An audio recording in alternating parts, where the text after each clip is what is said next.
We had a major issue on the production line earlier this week, so the entire development package for this weekend has failed. Check your workstation for the details. Hey guys, and welcome to another video, and welcome to episode 10 now of my F1 2018 career mode. So we start off the episode with some bad news. Our one upgrade has failed. That was a major upgrade, which was going to be ready this week in Germany, and so we still are on point with Haas as McLaren get closer to us actually. Yeah, the season's going pretty well. Today's the German Grand Prix. Let's hope our car is good enough to get some good points, well, for both of us. It did fail. We don't have enough resource points, as you can see. We only have over 250, but we need 300. So we're gonna have to wait a little bit, and maybe we can make a couple of upgrades after the practice session. But without further ado, as you can see, we finished practice 2 in P1, which is amazing. We finished 8/10 in front of second place, which I didn't actually see who that was, but I don't think it was one of the front runners. I think it was like Carlos Sainz or something, which is actually incredible for us to see and experience, you know. Day to day, tell us about it from your perspective. You really went all out in practice today. Are you testing new components?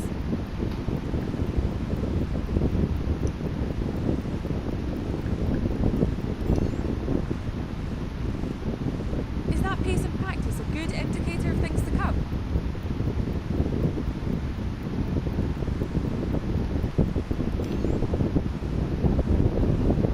You left a lot of paint on the walls today. Were you struggling for grip, or did you just misjudge some corners? Great! Well, that's everything.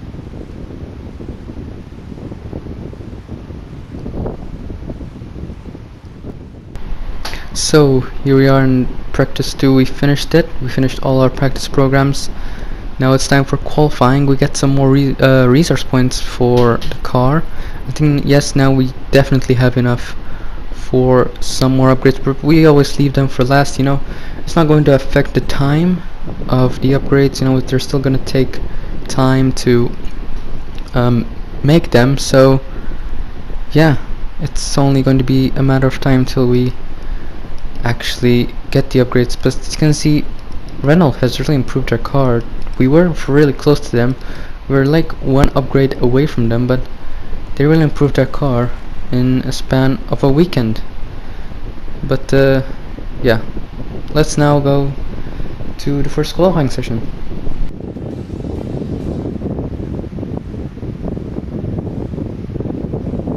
Welcome to Germany for today's qualifying session of the famous Hockenheimring. The pit lane lights will turn green in the next minute or two to signify the start of qualifying.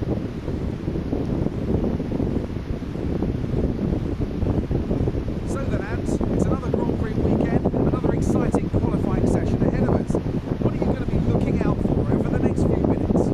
First question is going to be who can avoid making mistakes. There isn't much margin for error in qualifying, and you have to bear in mind that the track conditions may have changed since practice, particularly as we have a few sport races in the meantime. If the brake bias settings, for example, don't take this into account, it's extremely easy to lock up the front wheel and cause a flat spot. Just like that, your lap's ruined and you've wasted a set of tyres to boot.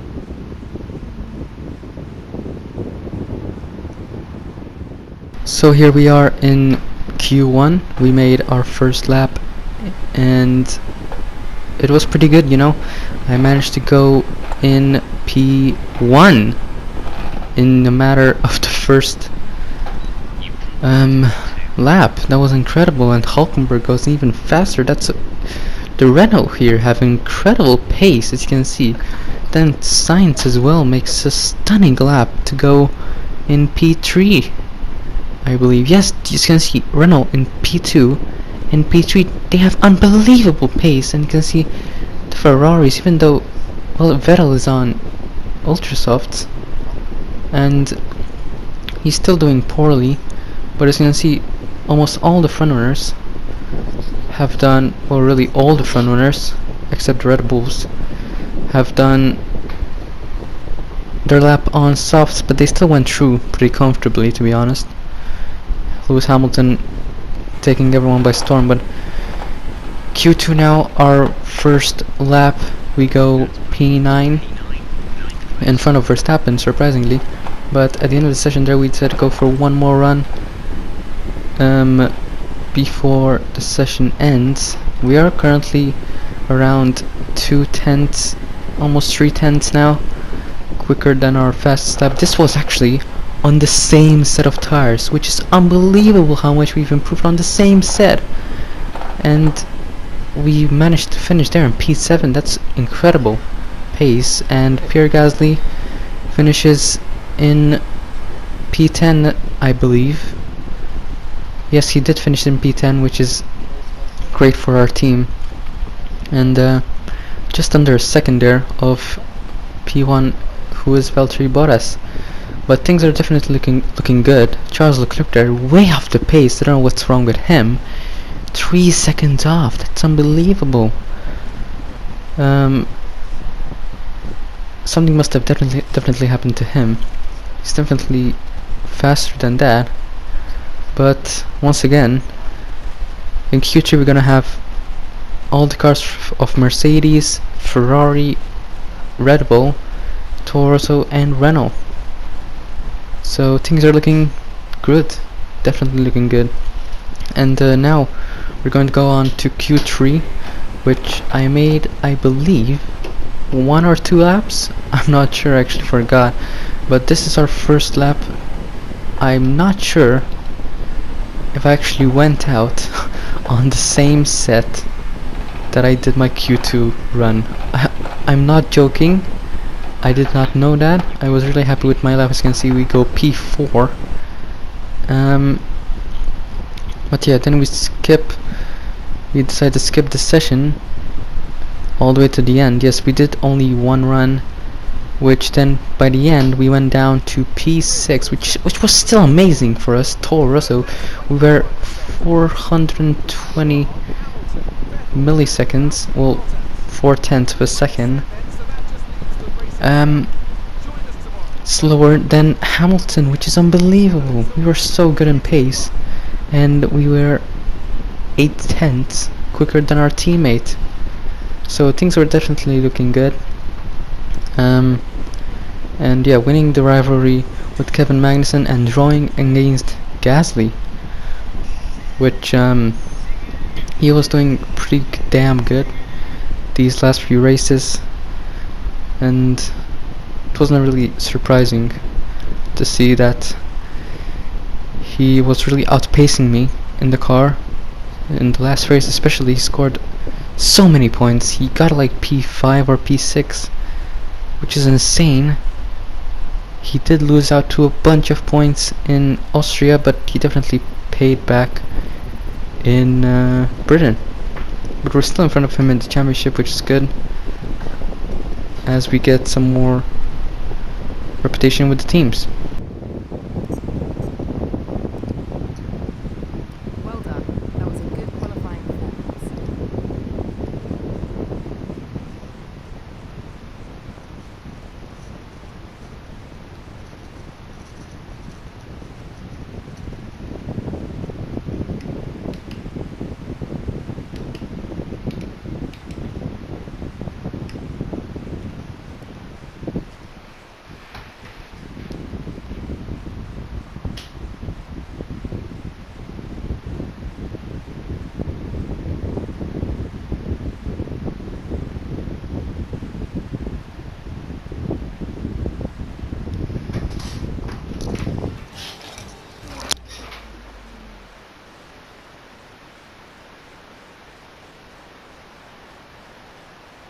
There's nowhere at all I'd rather be today than here in Hockenheim for the German Grand Prix. We have an incredibly competitive field this year, which means we should be in for a treat. And judging by the sea of people filling the grandstands, there's a fair-sized chunk of Germany that agrees with me. Also here, of course, is Anthony Davidson. Let's talk about Renault. What do you make of their performance so far this season? Well, spirits and having a lot of fun doing what they do, and that's definitely contributed to the performances we've seen.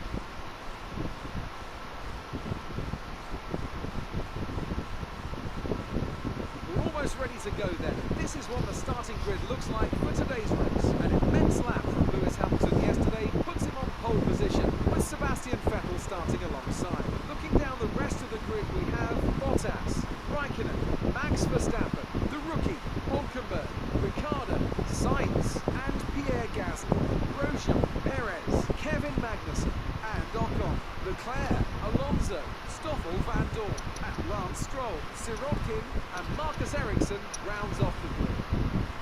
And with lights out just moments away, it's time to go down to the track. We're in a very good position today. Let's see if we can do even better in the race. So here we are on our formation lap as we now go onto the grid. I believe this is one of our highest starts of the season, so I was definitely feeling pretty nervous. Starting right behind Verstappen, and in front of us, directly in front of us, is Kimi Raikkonen, and with Ricciardo right behind us, and Hulkenberg. He's got really good pace this season. Let's hope we can actually get a good run on them. But here we go, counting to 5 red lights, and it's lights out on the way because it was a pretty long wait to the lights out, but still a pretty decent start. We try and go into turn 1. Let's hope no damage occurs. Max Verstappen and Raikkonen. Verstappen with a really good start there, passing Raikkonen off the start. We try and go down the inside there as we lose the car there a bit, but we're still gonna fight it off. We get pushed a little bit, even though we did have the space, but as you can see, Verstappen, they're trying to go around us as Gasly there is going to get both of us here into turn, I'm not sure what turn this is, but he's fighting now with Raikkonen. Unbelievable from our teammate. He's up to P5 from P10. What a great drive he's having. But yeah, we're currently in P6. We're still in P6 at least. We did not lose any positions. And Gasly, what a start he's had from P10. But that was a really good start, and we're gonna definitely hope we're gonna keep up with them. But as you can see, lap 2 now, Verstappen goes aggressively down the inside. I was definitely not expecting that. No, that's actually Ricciardo. Well, both of Red Bulls now are trying to pass me. But now, as you can see, going into the long straight, we're definitely gonna try and use Ricciardo's slipstream. We're going to put it into high, then put it into overtake as we go side by side with him. Max Verstappen is definitely going to get a good run on both of us, but we at least go and keep our position really cleanly, and we're stay in P6 for now. As you can see, lap 3 now, they have a really good run on us. You can see our tires are absolutely killed. They're over 60% as we lose now. Jeez, we're losing so many positions. We're now down to P9 from P6 in a matter of seconds. We have lost 3 positions. Maybe try and go down the inside of Ricciardo.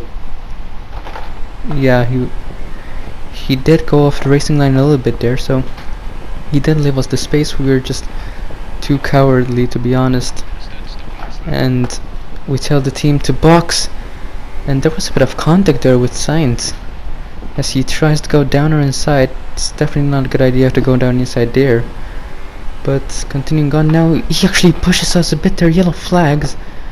We might have taken him out. We might, yes, I'm seeing definitely on the minimap 2 cars out. We might have spun him, but yeah, going to the pits now. We went for the undercut because I believe we did not change the tires in our Q3 run, so we kept our Q2 tires. As you can see, down the inside of both of them. Oh, what a move! Unbelievable! Sainz there with front wing damage was going so slowly he blocked his own teammate, and we like, thank you very much, Carlos, and we get both of them. What a move. But lap 10 now, literally nothing happened from the past, but now Verstappen has caught up to us and we lose P8 and are down to P9 once again. We're still not gonna give up though. We're gonna use his slipstream, maybe try and go down the inside this corner. He was just too fast. Maybe he can get a good exit here, or maybe do the switchback. Oh no, he actually blocked us there. We had to brake midway into that corner, but yeah, I think he has too much pace and we might lose him now. No, we're still actually behind him, so maybe if we actually can get DRS, we might keep up with him, because there's Perez in front of Verstappen now, and he will definitely try and pass him with the pace he's got. But yeah, skipping now to the last race, last lap of the race. Our tires are absolutely cooked, but really nothing happened in this race. But I'm going to let you guys hear the game sounds for once, and yeah, enjoy the game sounds for this last lap.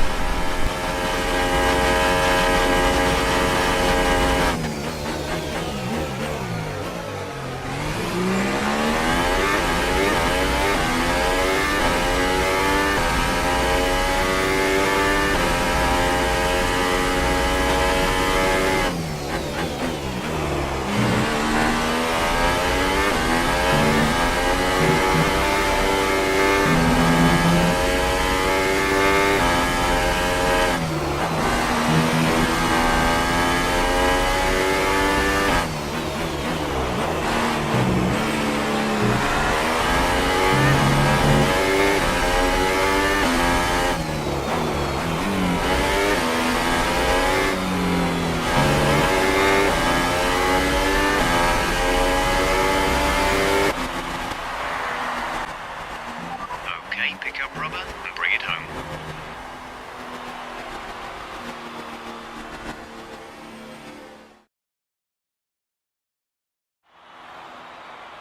A great win then for the Maranello team today.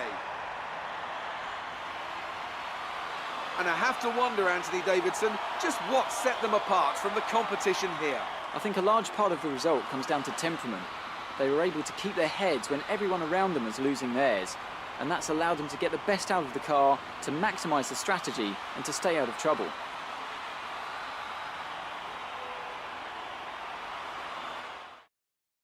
So here they come now, out onto the podium. Wherever you go, anywhere in the world, the Prancing Horse flags are dominant in the grandstands, and they're out in force again today. It's Ferrari on the top step once more.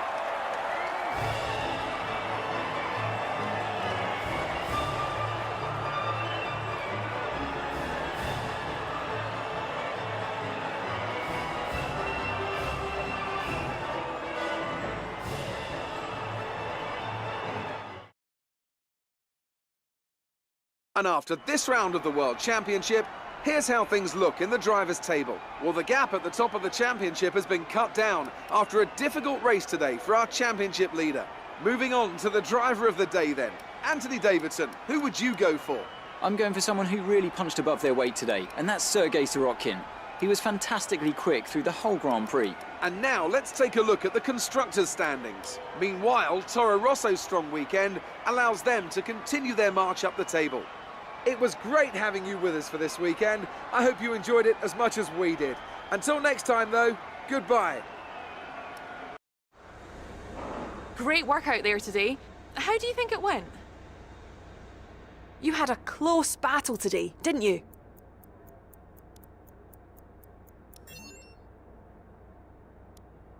Did you have the wrong fuel strategy today, or was it your management?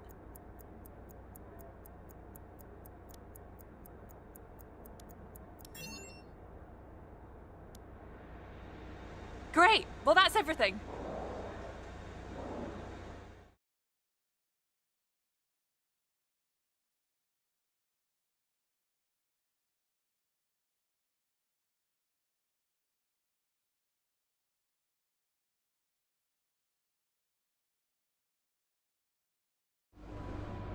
So that was the German GP, guys. I hope you enjoyed it. It was quite boring at the end there, so I skipped a lot of laps. But in the end there, Pierre Gasly finishes in P5. What a result for him. I think that's the highest he's ever finished this season. And he's just 5 points. He has 5 points less than me now. Just 5 points. I don't think the team were too happy with me with that performance, because you can see Jeff is now going to talk to us. For a better race next time out, eh? Yeah, he's not too happy. Even Carl isn't too happy. But we can take some more points. And yeah. But now we're going to do some upgrades on the car. I'm definitely going to start with that one. Yes, he recommends it as well. The weight reduction upgrade that failed on us in last weekend. So If it were me, this is probably what I'd invest in. then we're gonna go for a aerodynamic upgrade. We didn't have enough for the major one, so we went for a minor one. But yeah, we should expect some good pace going to the next race if we actually do them successful. As you can see, Williams are now just slightly in front of Sauber, which is surprising. And then there's a big gap. Force India not doing well, but McLaren. But clearly we have the biggest gain. But yeah, if you did enjoy this video, guys, don't forget to like the video, subscribe for more, and I'll see you in the next one. Bye, guys.